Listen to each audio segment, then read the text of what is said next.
Yeah, although prosecutors don't have to show a motive to get a conviction for first-degree murder, juries want to know the motive, especially when they see this clean-cut guy with no criminal background. They want to know why he did it. Now, I think it's coming into focus why he did it. He seemed to be a devotee of serial killers and crime. I mean, he studied under the BTK's autobiographer. I mean, he was so interested in true crime that it looks like he wanted to be the center of his own story.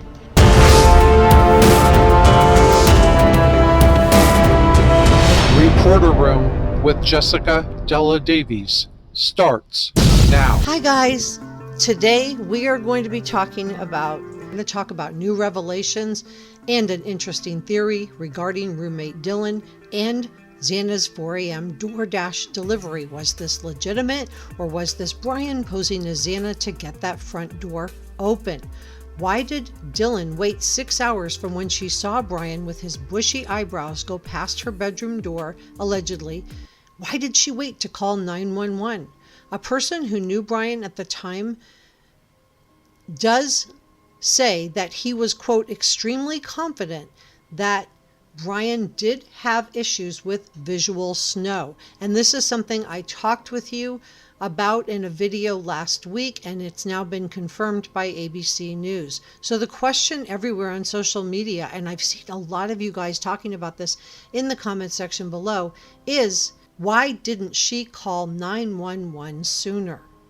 So I was going through different scenarios with one of my friends who also happens to be a journalist, and here is her theory. She believes that maybe Dylan had taken something that evening. We know this house was known as a party house. I'm watching my words here. We know that a family member got arrested for doing something. So did she take something that could have impaired her ability to discern reality from fantasy in her own mind? And again, this is just my friend's theory.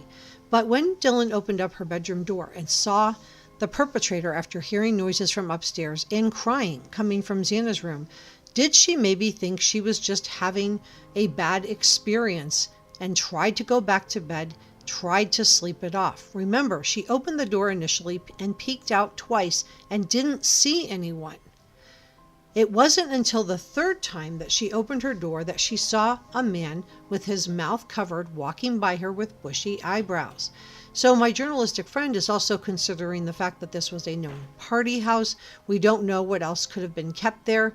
But maybe it wasn't that unusual to see strange men coming and going from the house, and maybe that's why she just locked herself back in the room. We've all seen the police body cam footage of the noise complaints. We've seen the home filled with all these young men.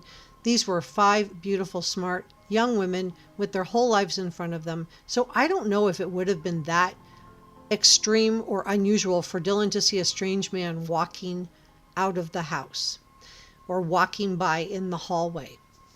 As I've already shared with you in the video that I posted titled "The Real Reason Bryan Kohberger Never Saw Dylan," we know that Bryan did not see Dylan, and it's probably related to the fact that his peripheral vision was impaired due to visual snow. What we don't know is why Dylan saw Bryan but didn't call 911 for 6 more hours. So I want to share with you 5 key things to know about Dylan, and number 5 is huge. And I want to talk with you about this 4 a.m. DoorDash delivery for Xana. Was this really Xana? So please stay with me. Everything I'm sharing with you today is my opinion, and opinions are not facts, so please don't send any negativity to anyone. Let's be kind to each other.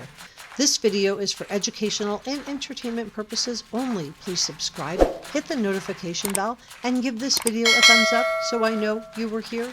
Also, please consider sharing this video in your chat rooms on Reddit and Facebook. This helps me out so much. So as for having his mouth covered, we just finished up with a major respiratory worldwide issue that I cannot say here on YouTube. Someone wearing a face mask would not be completely out of the ordinary because some people are still doing this.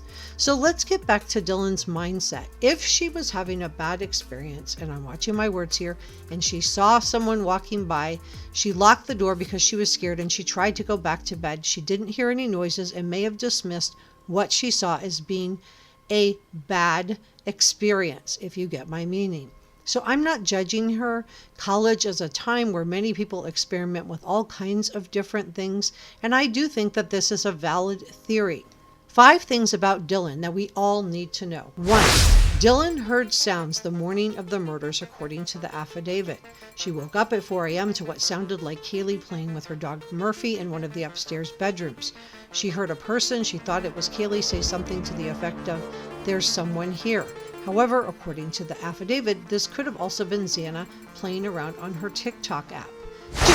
Dylan told law enforcement she looked out of her bedroom but did not see anything. She opened her bedroom door a second time and heard what she thought was crying coming from Xana's room, and she says she heard a male voice say something to the effect of, quote, "It's okay, I'm going to help you." 3. Dylan told law enforcement she opened her bedroom door for the 3rd time after she heard crying coming from Xana's room, saw a figure clad in black clothing and a mask that covered the person's mouth and nose walking toward her. She described this figure as 5'10" or taller, male, not very muscular, but athletically built with bushy eyebrows. 4.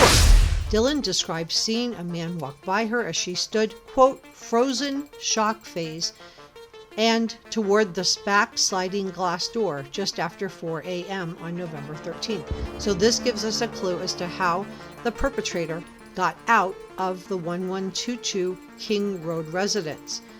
And did he enter that way? We're going to talk about Xana and her DoorDash delivery in just a second, so please stay with me. 5. A shoe print was also found outside Dylan's room. A forensic team arrived and collected the shoe print, which was not visible to the naked eye. Let's consider Dylan's mindset.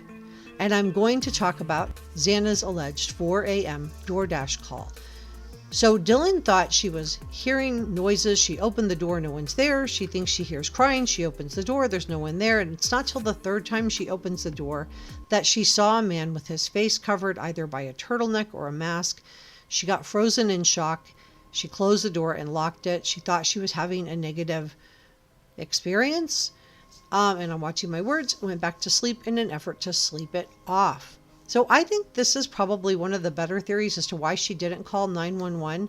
She didn't call because she didn't believe it was real. People who have survived being mugged or car accidents will often describe this type of mindset. So let's talk about Xana's DoorDash call. Chris Cuomo on NewsNation discusses this with Scott Peterson's former attorney, Mark Garagos. Let's listen in. Are thought to have occurred, including where they can place the suspect and when, and this DoorDash phenomenon. So, Mark, here's the legwork that Dusty and the team did. Is DoorDash available in the area? Yes. Did she use DoorDash? Yes. Can I see Mark? I get tired of my own face. Did she call a place that delivered anything at 4 o'clock in the morning? Yes. Jack in the Box.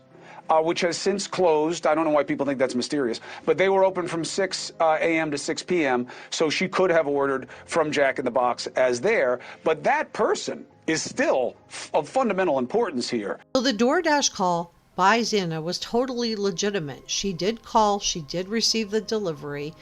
Or her, but that was the statement, at least, that they put out. I don't know that that isn't something that right now the defense isn't looking at. And I'll tell you, when you take the timeline and then you take the closing or the sealing of the warrant on his apartment, the accused, the defendant's apartment, Bryan's apartment, and the fact that they're saying that that is something that they did because they're afraid that it may intimidate law enforcement.